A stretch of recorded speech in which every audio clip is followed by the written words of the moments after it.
Hello, everybody, and welcome back to another episode of the Daily Crypto News. Yes, guys, today another episode on some XRP, Tron, Cardano, more. I got a ton of stuff to talk about, so don't you worry. I even have some articles from, later today, because I already recorded that video by accident, that I still need to talk about here. But before we get into that, my question of today is, what country are you guys from? Or actually, my question was going to be, are you guys or have you guys voted? But if you're not from the US, then that question does not really make a lot of sense. So again, if you're in the US, have you voted, yes or no? Please don't put who you voted for. I don't want to, expose you to that type of stuff in the comment section. But have you voted? And if you're not from the US, then what country are you from? A lot of you guys have been saying it, but put it again. And also, guys, make sure you check out the Growth Masters Academy. Link is in the description below. I made it specifically for you, so check it out. First off here by Status, XRP Ledger. And by the way, guys, XRP Ledger 2.0 is going to be coming up, but I'm going to be talking about that in depth in my next video, right? That's coming out in a couple of hours, so check that out. It is insane. It most likely is going to be very, very crazy. But first, again, this is what the ledger is all about. It is a permissionless open network. It has 58 million successful ledgers closed, 1,500 transactions per second, total over 1.5 billion transactions, 200 plus engineers and developers. In 8 years, 99.9% uptime, and the total value transferred is over $1 trillion. A couple of these points are easily, again, fetched from what David Schwartz has said. That stuff will be talked about in my next video. So take a moment and press that subscribe button. And also make sure you help out this video by pressing the like button. Ripple is investing in a banking giant's remittance platform. Is XRP involved? Yes, we all know what this is going on about, but I actually have thought about this for a little second. Earlier today, I thought about what Ripple is doing in London, how that is all forming, what their plans are. And then I kind of got some notification from you guys. Let me quickly see if I have it open here still. I quickly got some notification from you guys that, they're really not that necessarily going to London. They're really not necessarily going for that place or that jurisdiction, because there are a couple of bad sides to it. And we'll cover that in a second. With that in mind, I was like, maybe these guys, Ripple, are not really going for London regardless of all we're seeing, but they're really still focused on going for Japan. Because this partnership here and the deal they're making with SBI here, even though Ripple x SBI is a thing, they got that joint venture, it's still interesting to see them investing another chunk into this right now and getting into it a little bit heavier. It could be because they want to make it an XRP powered thing. Could also be. Or really because, again, they're preparing for a bigger move into Japan, and they want to have more of a percentage right there. They want to have more in Japan, more to work with, more close to home, and just more power, more influence, more things centered in Japan. Maybe it's a bigger move into an expansion that's coming up that side. Just something I've been thinking about here, and that's why I wanted to quickly revisit that. But with that idea in mind, why not UK? Well, let's quickly check down at the bottom here. First off, they are not fleeing. That's still something I've seen very, very often, that Ripple is trying to go against the freaking US. And they want to, they're threatening them. And by the way, I thought Trump had replied to that by this. Trump hints at stopping powerful big tech in latest "Get Out the Vote" tweet. I kind of read this as a, he's stopping a lot of these powerful, tech. What is tech? Is Ripple's fintech, which is financial technology. So they are big. They're a $10 billion company. So it's kind of on the edge. In the latest "Get Out the Vote" tweet, I kind of read that as "Get Out," tweet, where it was like, if you don't like it, get out. And I was really bombarded in my head with like, oh my days, what is Trump doing? What is he going for here? But luckily, when I read through it here, it's just kind of a move against social media and against, I guess, the likes of Facebook, Google, and Twitter, that they're I don't want to go too heavily into it because, fake news and maybe the conspiracy type of stuff, but it's just him saying he does not trust those systems because they're hiding stuff. But at first I was like, maybe America and the government right there is kind of not happy with the way that things are moving, where they're like, you know what, get out of here, or why are you fleeing? Why are you trying to threaten us? But now, reading through it, again, Brad Garlinghouse has explained to us, no, they're not trying to flee, nothing like that. However, Krivrinsky says he doesn't think crypto regulations in the UK are really that clear, especially in light of recent actions taken by the agency against the trading of crypto derivatives. Because, I also forgot about that one. That was banned earlier. Quote, the FCA's categories didn't improve clarity, they just banned crypto derivatives last week, a much more severe action than any taken in the US. The categories aren't even accurate anymore. Based on recent developments in the industry, regulatory clarity has become a meme. So I'm kind of wondering whether or not this is really still a viable option, when reading through this. Again, we got some other countries open though, Singapore, Japan, Switzerland, UAE. So it's not like they can't move. I'm just saying, looking at it from that perspective, maybe London is not as simple, or the UK is not as simple as we once thought it was. Yeah, on that note, though, you also might have seen some stuff from the SEC here. Categorizing assets provides no regulatory clarity if it's unclear which asset fit into which category and what financial services are allowed across all categories. The SEC takes it very seriously as well, and both regulators' guidance leaves them a lot of room to move around. And with that, I just saw on Twitter, by the way, Association for Digital Asset Markets said, we welcome Michelle Bond, which is the CEO right there now, formerly SEC News, Banking GOP, and Bloomberg, to digital asset markets as our new CEO. She brings a wealth of public and private sector experience to ADAM, which is the Association for Digital Asset Markets. Rather small on Twitter, that is, but still pretty big CEO, I guess, Michelle Bond 111. And we look forward to her leadership in advancing policies that promote digital assets market integrity. A reply to that one comes from Hester Pierce, or Pierce. I don't know how you pronounce that, because I thought Pierce was I-E. But no, apparently not. Pierce.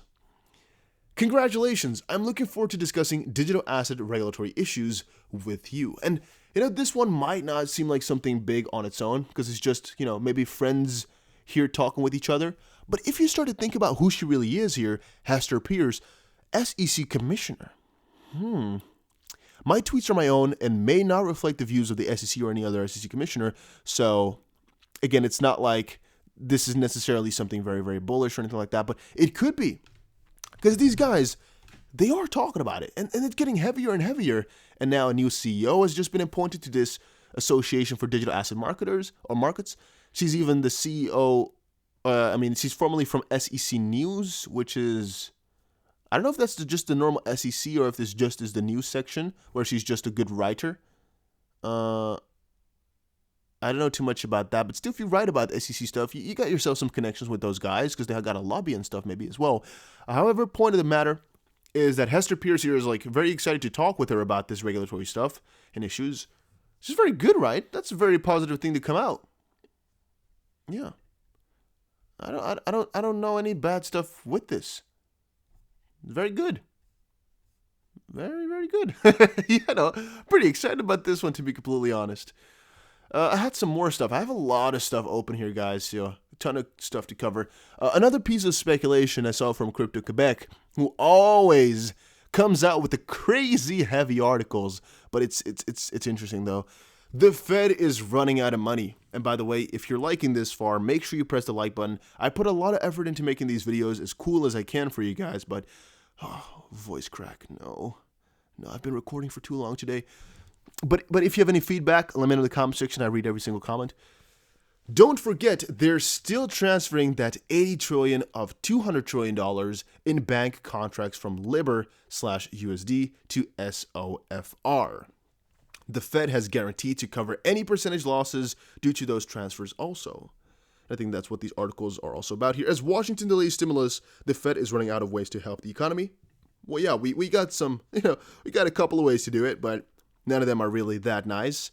I had this article open, but then I was like, what can I say about this? It's pretty obvious that the longer we go on and the more stimulus is coming out, the more QE they're doing, the harder it's going to be to help out the economy, especially if you don't want to kind of mess it up more on the longer term. Then the Federal Reserve again has been relied on as the economy's key support system as Washington debates more fiscal help. They don't have much room to maneuver with regard to monetary policy. Again, QE or, monetary policy here is the movement of money by the government or central entity. You should kind of think about it, central government. The central bank is running out of ways it can help. Since the expiration of key provisions of the $2.2 trillion CARES Act lifeline that Congress extended in March, the Fed again has been relied on the economy's key support system, while no Fed official ever would acknowledge that monetary policy ammunition is running low, and in fact would insist on the contrary. There appear to be few weapons left in the Fed's arsenal. What they really have left is only on the margin. They just don't have much room to maneuver with regard to monetary policy, yada, yada, yada. I think you guys get the point here. There's not that much room. We all know it. And here they're saying the Fed is running out of money. It's kind of a 50-50 because, the Fed has a lot of money, and theoretically speaking, money is unlimited. So it's not like they can't get it. It is just talking about, first of all, national debt, which is a pretty big issue. And second of all, how are you going to value your economy as a whole? Because they'll have infinite money, all right? It's not like they can literally run out of money. The question should more be they're getting in too heavy of a debt, or they will not be able to save the economy anymore. Because them running out of money is kind of strange if you have a pump. You have a printer. So you can, theoretically speaking, never run out of that. It will just really, really negatively impact the rest of your country and might make your money worthless. But the theoretical fiat we're talking about here cannot run out. It might kind of lose their percentages and everything, but it can't run out of money. And some of the guys will also argue with me that they've got enough steam and ammunition, like they've said. But it's a good discussion to follow, guys, because that stuff is really where your own mouth is, right? That stuff is going to mess with your dollar value, which is very important for our crypto prices as well. Yeah, it very much is. Status here: the internet will break when XRP breaks $3.5. I've been thinking about this one, and I honestly think, guys, that this is pretty much true. Honest with you guys here. Don't you guys think the internet will go completely berserk with the amount of people that are going to get rich? I really can't remember what Twitter looked like in the craze in the start of 2018 because I wasn't really that much of a Twitter guy back then. I've only started to get into it now the last couple of months. I don't know if you guys also follow me on Twitter, but again, I've just been trying now recently, not too long though. But damn, would it be crazy if we got to those prices again? Oh my days, all right? Here they're saying XP already broke 350 and the internet didn't break. Again, to a certain degree, it won't break the internet really, honestly speaking. Everything will work fine. It's not even like it will even put a dent in the internet at all. I'm just talking about how it will really take over Twitter and how so many people will be talking about it and everybody on the internet will hear about it because of the money that some of these guys are going to be spending on just funny things. I can already see it now, guys. It's going to be completely insane. Yeah, moving further though, because I got a lot of stuff. I had this one open as well. Ripple, partnership with Flare Finance opens DeFi market for XRP. I dislike this very much so. Please, guys. Please take a second for me, all right? Again, this is a request specifically from me to you. Take a second and look at the spark from Flare distribution. If you look at it and you're like, okay, that's fine, then watch further, right? If you didn't take a look at it, go look at it right now. And if you take a look at it and you're like, what? You really? Then you're on the right track, in my opinion. Because distribution from Flare is dumb. It's really, really dumb. And I can't understand why you guys are so excited about it. And even DeFi here kind of proves the point which I've either made in the beginning of this video or made in the previous video. I don't quite remember. I think it might have already been the previous video. Yeah, it was the previous video for sure because then I talked about this. It's talking about IOUs and stuff like that. Really, if you're using things on top of XRP or in in kind of a bridgy way with XRP in that sense, it is actually a very bad thing for XRP because you're taking some importance off of that. Let's say DeFi is being built on top of XRP. It's to a certain degree good because, I mean, you're getting XRP as a platform, which means that there will be more attention to it because, I mean, Ethereum is a platform, so there's a lot of attention to it just for that reason. On a different end, though, guys, consider this, all right? The more type of stuff we put on XRP, the more of an essence you're taking away from the bottom. Because what are those protocols good for? A lot of them are pretty damn useless if you start to think about what XRP's purpose really is. And really, a lot of the guys in the community are, of the opinion that it's either XRP or nothing. It's like XRP is the stuff. So why would we support these other, DeFi projects? What are they going to add to our world? What are they going to do? And why would we be happy about them? I just don't get why you would want to share the spotlight with all of them when literally all of them are money grabs anyway. They're going to be making these guys over at Flare a fudging amount of money. It's ridiculous. Literally, if you become rich off of it, they're becoming billionaires, so consider that. I just don't get it. And I've talked about it a couple of times with even better explanations before, because right now I've kind of lost my flair. Yeah, pun intended.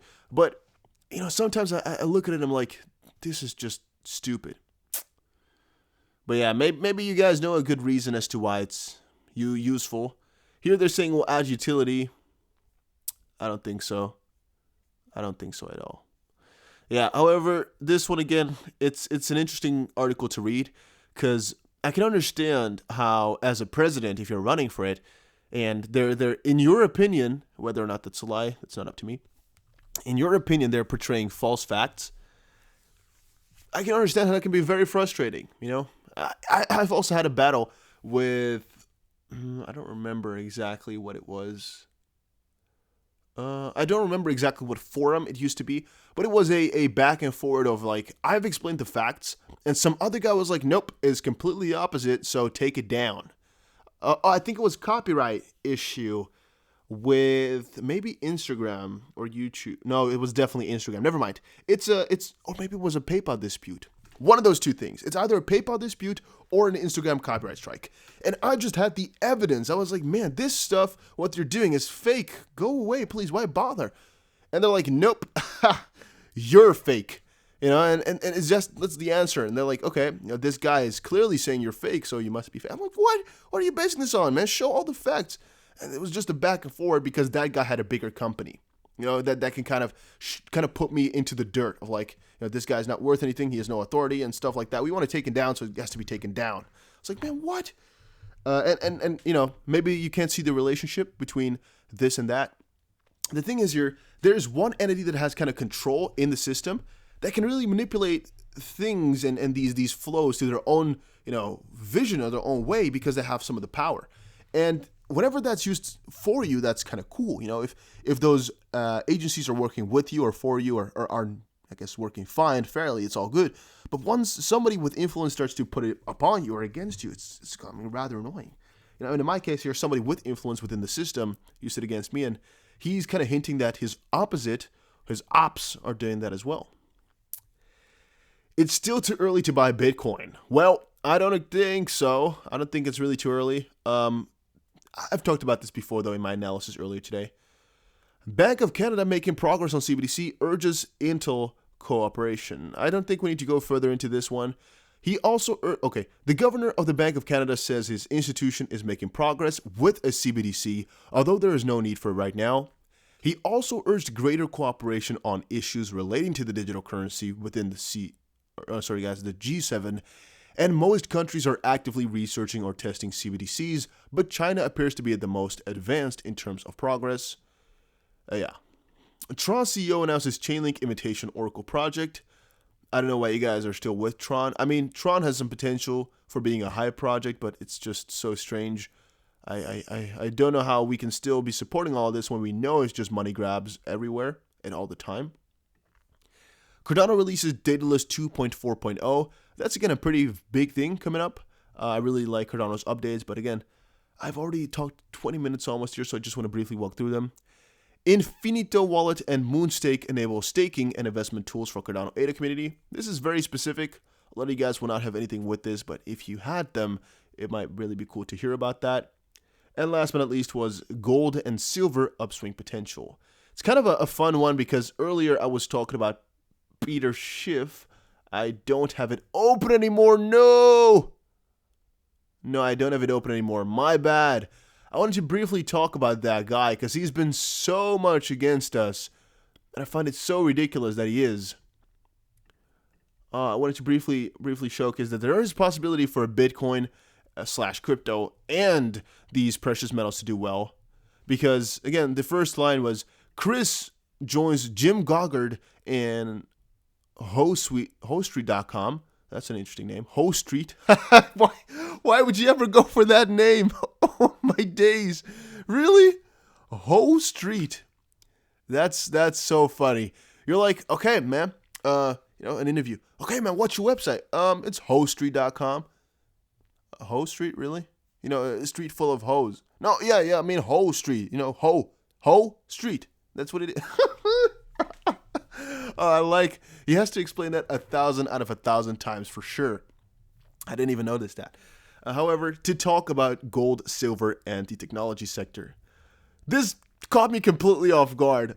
I mean, maybe it's how, but it could also be ho. Where's ho or howie?